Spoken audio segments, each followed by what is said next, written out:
আরো ৭ জনের নাম উল্লেখ সহ অজ্ঞাতনামা ২০ থেকে ২৫ জনকে আসামি করা হয়েছে। রাজৈর উপজেলার পশ্চিম শাখারপাড় গ্রামের আব্দুল গনি বাদী হয়ে সিনিয়র জুডিশিয়াল ম্যাজিস্ট্রেট আদালতে বুধবার মামলাটি করেন। বিচারক ফয়সাল আল মামুন বাদীর জবানবন্দি গ্রহণ করে ৫ জানুয়ারি আদেশের জন্য দিন ধার্য করেন। বুধবার ২৯ ডিসেম্বর বিকেলে মামলাটি দায়ের করা হলেও বৃহস্পতিবার দুপুরে মামলার বাদীপক্ষের আইনজীবী ফয়জুর রহমান হিরু বিষয়টি নিশ্চিত করেছেন।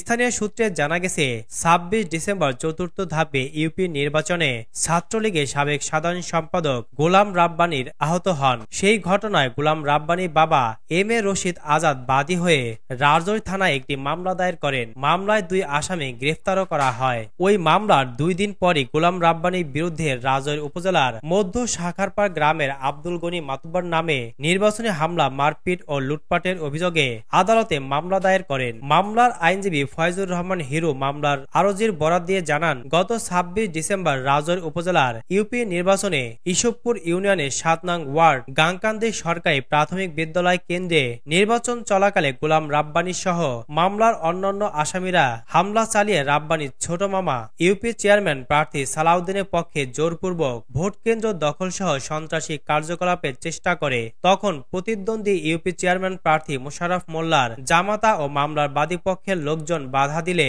তাদের মারপিট করে টাকা পয়সা ছিনতাই করে। গত ২৬ ডিসেম্বর চতুর্থ ধাপে ইউপি নির্বাচনে রাজৈর উপজেলার ইসবপুর ইউনিয়নে গোলাম রাব্বানীর মামা সালাউদ্দিন আহমেদ চেয়ারম্যান পদে প্রতিদ্বন্দ্বিতা করে হেরে যায়। নির্বাচন চলাকালে গোলাম রাব্বানী আহত হয়। এই ঘটনায় রাজৈর থানায় হত্যা চেষ্টা মামলা করে গোলাম রাব্বানীর পরিবার। ওই মামলায় কারাগারে রয়েছেন নবনির্বাচিত চেয়ারম্যান মোশাররফ মোল্লার ছেলে সোহেল মোল্লা সহ ২ জন।